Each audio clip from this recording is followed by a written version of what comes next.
He grabbed her waist firmly, pulling her close to himself. Don't resist me. This is a way of releasing God's blessing over your life, Daddy Possibility said to Deborah during a special prayer. I've always believed in praying to God myself, but my mother thought differently. To her pastor Benjamin Act, Daddy Possibilities was the voice of God on earth. She trusted him completely, dragging me to his church for prayers and prophecies. When I told her I wanted to pray on my own, she called me stubborn and insisted I meet him for a special prayer. I didn't want to, but I obeyed her that day. Everything changed. This is a story of many young girl. House of Eternal Possibilities Church of God stood tall. It wasn't just a place of worship, it was a landmark. Crowds filled the pews every Sunday, eager to catch a glimpse of Daddy Possibilities. Pastor Benjamin Adera. He was no ordinary preacher. With his designer suits, polished shoes, and a convoy of luxury cars, he was as much a celebrity as a man of God. Women adored him, calling him Daddy with reverence. They whispered about his anointing, giving him more respect than they gave their husbands. Men too bowed to him, seeking his guidance for their businesses and families. Pastor Benjamin had a reputation for solving problems, especially for those who could pay the price. The church auditorium buzzed with excitement as the choir belted out powerful tunes. Daddy Possibilities walked in his presence, commanding attention. He mounted the altar, gripping the microphone tightly. Today, he announced, God is about to do something miraculous. Your lives will never remain the same. The congregation erupted in cheers. The congregation at House of Eternal Possibilities was as lively as ever. The choir had just finished their electrifying ministration when Mrs. Ritchell approached Daddy Possibilities after the service. Her 14 years old teenage daughter Deborah stood by her side, clutching her handbag nervously. Daddy, please, I need you to pray for my daughter, Mrs. Rachel began. She has just finished her wake and is trusting God for admission into the university. Possibility smiled warmly, his charismatic demeanor drawing them in. Ah, my daughter, he said, turning to Deborah. God has great plans for you. Come forward. Deborah stepped forward. Hesitantly, Daddy Possibilities placed his hand on her head, muttering a string of prayers. After the prayer, Daddy Possibilities straightened up and spoke directly to Deborah. Come back later to my daughter. There's a special prayer I need to do for your breakthrough. God is about to open doors for you. Mrs. Rattel beamed with gratitude. Thank you, Daddy. We will be here that evening at home. Deborah sat quietly in the corner of the living room while her mother prepared dinner. The events of the day weighed heavily on her mind. Mommy, she began hesitantly, I don't think I need to go back to D Possibilities for the prayer. I want to pray on my own. God will still hear me. Mrs. Rachel stopped chopping vegetables and turned to face her daughter, her expression stern. What nonsense are you saying, Deborah? Do you think you know God better than Daddy Possibilities? He's a man of God. His prayers work faster and more efficiently. But Mom, Deborah tried to explain, I believe God will hear me if I pray sincerely from my heart. Mrs. Rachel waved her hand dismissively. You're just being stubborn. You teenagers think you know everything. Tomorrow, you will go back to Daddy Possibilities for the prayer, and that's final. Deborah sighed, knowing there was no point arguing further. She quietly returned to her room, her heart heavy with unease. The next day, Deborah returned to the church as instructed by her mother. She was greeted by one of the ushers who led her to Daddy Possibility office. Ah, my daughter, welcome. Daddy Possibility said, rising from his plush chair. His smile was wide, but there was something unsettling in his gaze that Deborah couldn't quite place. Sit down, he said, motioning to the chair opposite him. Deborah sat nervously, clutching her bag tightly. God revealed something to me about you, Daddy Possibilities began. Your destiny is very bright, but there are forces trying to stop you. That's why I need to pray for you in a special way. Deborah nodded, unsure of what to say. Come closer, he instructed. Hesitantly, Deborah stood and moved closer to his desk. What happened next would change her life forever. Daddy Possibility's demeanor shifted. His voice, once soothing, became demanding. He reached for her, and before Deborah could comprehend what was happening, he had his way with her. When it was over, he adjusted his tie, his expression calm as though nothing had happened. Deborah, on the other hand, was shaking, tears streaming down her face. Listen to me, Daddy Possibilities said firmly, "You must never tell anyone about this. If you do, you will bring a curse upon yourself and your family. Do you understand?" Deborah nodded numbly, her voice caught in her throat. She stumbled out of the office, her mind spinning. When Deborah returned home, she was a shadow of herself. Her mother noticed her silence but dismissed it as teenage moodiness. "Deborah, how was the prayer session?" Mrs. Rachel asked casually. While peeling yams, Deborah hesitated, her lips trembling. "Mama, something happened." Mrs. Crow glanced at her daughter briefly.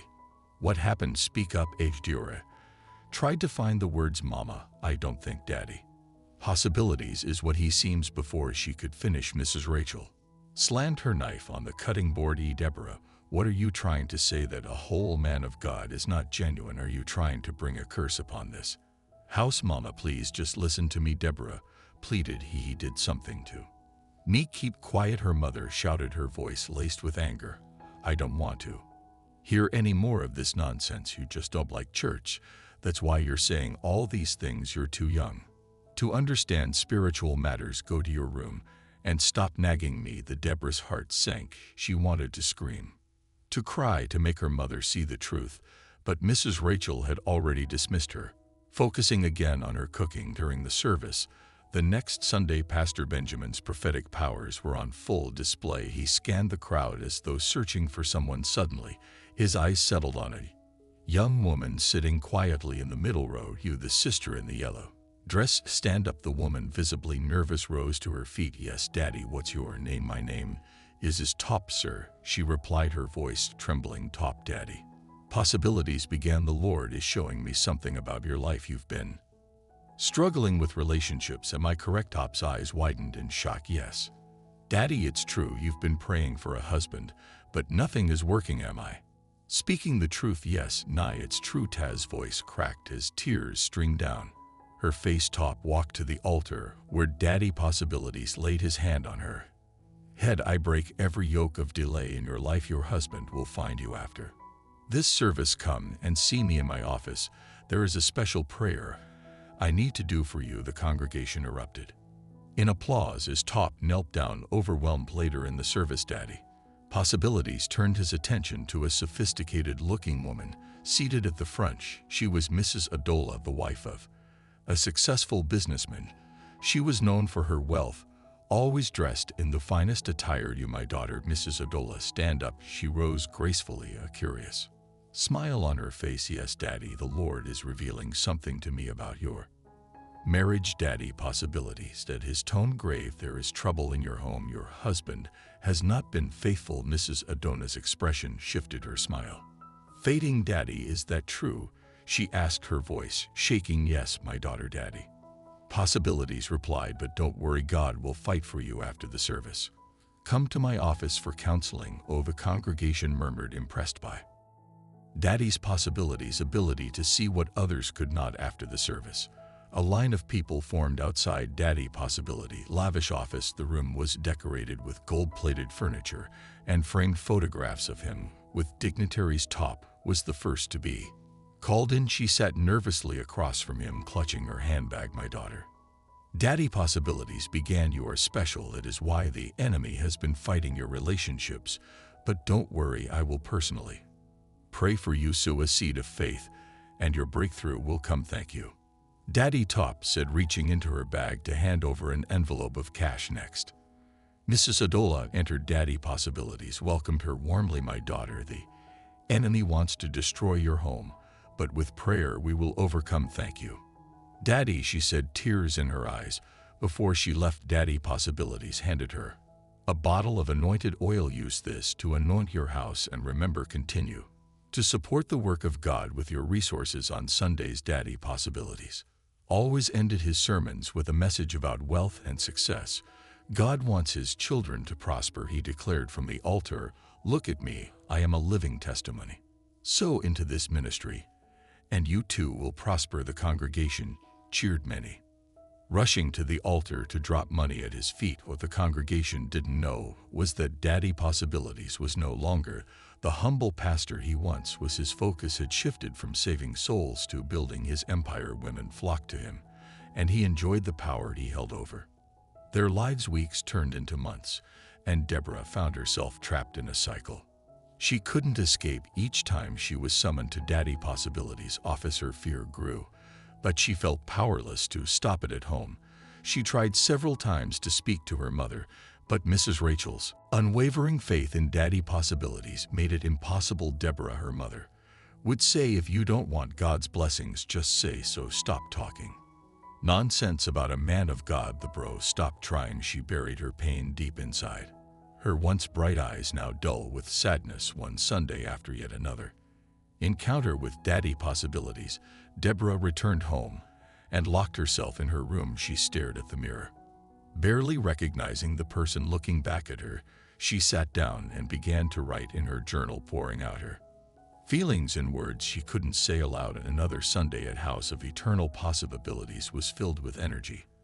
As usual, the choir sang with passion, the congregation clapped and danced, and Daddy Possibilities stood tall on the altar delivering a sermon about divine favor. His words captivated the crowd, and after the service a line of people formed outside his office seeking special prayers and counsel. Among them was Mrs. James, a respected member of the church, accompanied by her daughter Fen.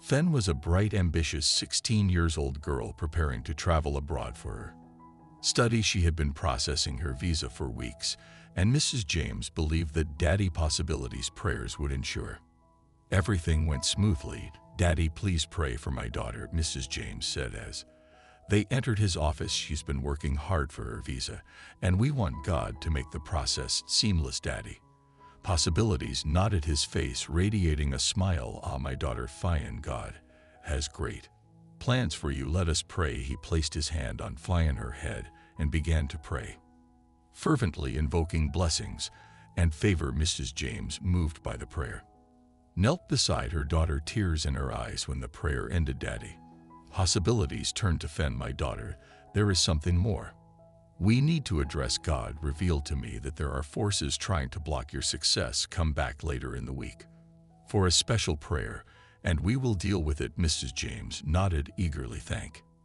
you, Daddy." Will be here. True to her mother's instructions, Fian returned to the church a few days later. She was nervous, but told herself it was just another prayer session. One of the ushers led her into Daddy Possibilities' office. "Ah, my daughter, welcome," he greeted, his voice warm and inviting. "Are you ready for your breakthrough?" "Yes, Sir," Fen replied, forcing a smile. "Good, sit down," he instructed, motioning to the chair across from him. Fian sat down, clutching her bag tightly. Daddy Possibilities began speaking in a low tone, telling her about the spiritual battles she was facing and how his prayers would ensure her visa process was successful. "Stand up," he said suddenly. Bien stood, confused but obedient. He approached her and placed his hands on her shoulders, muttering a prayer. Then, without warning, his demeanor changed. He reached for her waist, holding it closer to himself, his intentions now clear. "Daddy, what are you doing?" Fen asked, trying to pull away. He whispered, tightening his grip, "This is for your breakthrough. Don't resist God's work." Before Fen could protest further, he had his way with her. When it was over, she sat in shock, tears streaming down her face. "Listen to me," Daddy Possibility said, adjusting his tie. "You must never tell anyone about this. I have just released blessings upon your life. And trust me, your visa application is going to be a success if you do as I say. But if you don't, you will bring a curse upon yourself and your family. Do you understand?" Fen nodded numbly, unable to speak. Just as she was dressing up, the door to the office swung open. Standing in the doorway was Mrs. Adola, Daddy Possibility's wife. Her eyes widened as she took in the scene, the disheveled look on Fian's face and the guilt written all over her husband's. "Benjamin, what is going on here?" she demanded, her voice trembling with a mix of anger and disbelief. "My darling, it's not what it looks like," Daddy Possibility stammered, his confident demeanor replaced by panic. "Not what it looks like," she repeated, her voice rising. "I just walked in on you with a young girl in the house of God." Fen, still shaking, tried to slip past Mrs. Adola, but the older woman stopped her. "Wait, my dear, are you okay? What happened?" Before Fen could respond, Daddy Possibility stepped in. "Adoni, please let her go. I'll explain everything." Mrs. Adola hesitated, her face a mix of confusion and anger. Finally, she stepped aside and Firen rushed out of the office. As soon as the door closed, Mrs. Adola turned to her husband. "What have you done, Benjamin? Do you realize the damage this could cause, the shame it would bring to this church, to our family?" Daddy Possibilities sank into his chair, burying his face in his hands. "It was the devil, Aduni. I don't know what came over me. Please, you must forgive me, and you must never speak of this to anyone." Mrs. Zola's eyes filled with tears. "You expect me to stay quiet after what I just saw? This is a disgrace, Adoni, please," he begged, reaching for her hand. "If this gets out, it will destroy everything we've built. Think of the church, the congregation. They need me." Mrs. Adola pulled her hand away, her face etched with disappointment. "Benjamin, this is not the man I married. I don't even recognize you anymore. It was a mistake," he insisted. "I will pray for forgiveness, and I know God will forgive me, but you must help me keep this a secret, please." After a long pause, Mrs. Edet Hutter nodded reluctantly. "Fine, but this can never happen again. If I find out you've done this to another girl, I will not stay silent. Thank you, Adoni," he said, breathing a sigh of relief despite the tension in their home life. At House of Eternal Possibilities continued as usual. Daddy Possibilities preached with the same passion, his voice booming through the microphone as he spoke of prosperity and blessings. The congregation remained unaware of the shadows lurking behind the scenes. Women still flocked to his office for prayers. Men still sought his counsel, and donations continued to pour in. However, life was far from normal. She struggled to process what had happened. Her once bright spirit now weighed down by shame and confusion. She avoided her mother's questions, afraid of the consequences if she spoke out. Meanwhile, Mrs. Adola watched her husband closely, her trust in him shattered. Though she kept his secret, her heart was heavy with guilt and resentment. Daddy Possibilities, on the other hand, seemed unfazed. He told himself that he had been forgiven, that he could continue his ministry as long as he stayed careful. But deep down he knew that the facade he had built was slowly crumbling, and it was only a matter of time before the truth came to light. The soft hum of the kettle filled the kitchen. As Mr. Kunle Adu adjusted his tie in the living room mirror, he glanced at his wife Toe, who was bustling around getting their 2 children ready for Sunday service at House of Eternal Possibilities. Kla took a deep breath, hesitating before speaking. "Toe," he said gently, "there is something I've been meaning to talk to you about." Tula paused, brushing lint off their son's trousers. "What is it, Kua?" "I don't know how to explain this," he began, sitting down and loosening his tie, "but lately I've been feeling disconnected from the church deep in my spirit. I don't feel it. Spiritual connection to House of Eternal Possibilities. Something just doesn't sit right with me." Ola straightened up, her expression a mix of curiosity and concern. "Disconnected, Kunal? What are you saying?"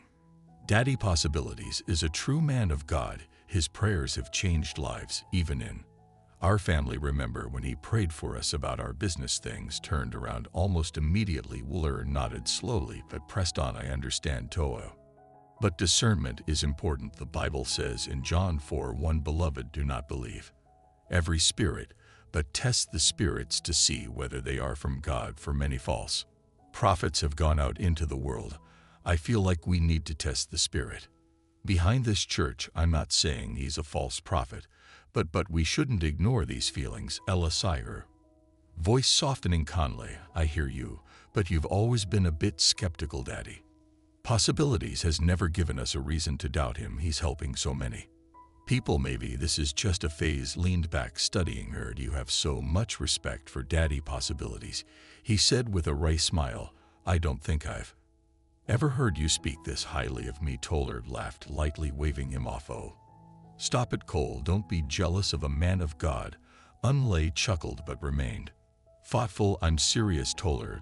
Let's just keep our eyes open, okay? Not everything that glitters is gold." Toller gave him a reassuring pat on the shoulder before turning back to the children. "Come on, Clay, let's not be late for church." The conversation ended there, but the unease in Kuna's heart lingered as they piled into the car and headed to church. The church was packed that morning, as it was every Sunday. People from all walks of life crowded into the building, eager to hear Daddy Possibilities preach and receive their miracles. The choir led a rousing session of praise and worship, their voices filling the room with energy. Daddy Possibilities soon took the stage, his voice booming as he delivered his sermon. On divine breakthrough, the congregation hung on his every word, nodding and shouting, "Amen." God is in this place, Daddy Possibilities declared today. He will reveal himself to you in ways you cannot imagine as the service progressed. Daddy Possibilities began his prophetic session. He moved through the crowd, calling out people by name and revealing intimate details about their lives. There he pointed to a young woman in the crowd. "Your name is Fack, and you've been crying yourself to sleep because of a failed relationship. God says he will restore your joy." The woman gasped, her hands covering her mouth in shock. The congregation erupted in applause, marveling at the accuracy of the prophecy. Next, he turned to an elderly man. "Baba, you've been struggling with chest pain for months. God says you are healed." The man shook his head. The man fell to his knees, tears streaming down his face. It's true. Clay sat in his seat watching the display with a mixture of skepticism and discomfort. Toa, on the other hand, was fully engrossed, occasionally nudging Clay and whispering, "See how God is using him. Isn't it amazing?" Kuhner forced a smile, but said nothing. The words of 1 John 4:1 echoing in his mind. Meanwhile, in another corner of the church, Deborah sat quietly beside her mother, Mrs. Rachel. Her heart was heavy, and her mind was clouded with despair. Each Sunday was becoming harder for her to endure. She glanced at her mother, who was singing and clapping enthusiastically. Complete, immersed in the service, Deborah wanted to tell her everything, to finally reveal the horrible secret she had been carrying, but every time she tried, her mother dismissed her, unwilling to hear anything negative about Daddy Possibilities. Deborah's thoughts drifted to the countless times she had been summoned to his office under the guise of special prayers. The pain, the shame, and the fear still haunted her. She wanted to scream, to cry, to make someone listen, but who would believe her? Her eyes scanned the congregation. Everyone adored Daddy Possibilities. He was untouchable, revered like a saint. She felt trapped, a prisoner in a world where her voice didn't matter. During the prophetic session, Daddy Possibilities called out another woman in the crowd, delivering a detailed prophecy about her troubled marriage. The woman burst into tears, confirming everything he said. The crowd cheered, shouting praises to God for using Daddy Possibilities so powerfully. Deborah felt a pang of anger mixed with despair. How can they not see the truth? She thought bitterly. How can they not see what he really is? As the service continued, Deborah tried to hold back her tears. She bowed her head, silently praying for strength. If no one else would listen, perhaps God would. In their seats, Kuhnble noticed Deborah's demeanor. She looked withdrawn, her shoulders slumped and her gaze fixed on the floor. Toei whispered to his wife, "Look at that girl over there. She doesn't look okay." Toei followed his gaze and saw Deborah. "Oh, that's Mrs. Rachel's daughter. Maybe she's just shy. What's your point?" "Kuna, I don't know," Kuhnble admitted. "I just feel like something isn't right." Toa shook her head, dismissing his concerns. "Kla, you're reading too much into everything. Leighton, focus on the service." Kla sighed, leaning back in his seat. The feeling of unease remained stronger than ever. The service had ended, and the church emptied out as families returned to their homes. At the Adu household, Kun and Toei discussed the day's sermon while their children played. Meanwhile, at the Rachel residence, silence hung over to the house. Deborah had retreated to her room immediately after they arrived, her heart heavy and her spirit broken. In the dimly lit corner of her room, Deborah sat cross-legged on the floor, clutching the battered diary. It had been her secret companion, the only place she could pour out her anguish. She flipped through its pages, her eyes scanning the words she had written over the months. "I trust Edhim. Why would God allow this to happen? No one believes me. Even Mama thinks I'm lying. How long will this go on? I can't take it anymore." Tears blurred her vision as she gripped the pen tightly, her hand trembling as she scribbled, "To anyone who finds this, I want you to know the truth. Daddy Possibilities is not who he claims to be. He's hurt me more than I can bear, and I can't live like this anymore." Her sobs filled the quiet room as she closed the diary and set it aside. She reached under her bed and pulled out a small bottle of pills she had taken from her mother's cabinet. With shaky hands, she unscrewed the cap, poured the contents into her palm, and stared at them for a moment. This is the only way, she whispered to herself, swallowing the pills in one swift motion. She lay back on her bed, clutching the diary to her chest as her tears slowly dried. Within minutes her breathing grew shallow and her eyes closed. It wasn't until evening that Mrs. Rachel noticed something was amiss. Deborah had not come out of her room for dinner, and the house felt unusually quiet. At first she assumed her daughter was sulking, as she often did when they argued about church matters. Deborah Rachel called, knocking on the door. "Come and eat. You can't stay in there all day." When there was no response, her heart began to race. She pushed the door open and froze at the sight before her. Lay motionless on the bed, her face pale, and her hands clutching the diary tightly. The empty pill bottle lay discarded on the floor. "I know, no, no, no," Rashi screamed, rushing to her daughter's side.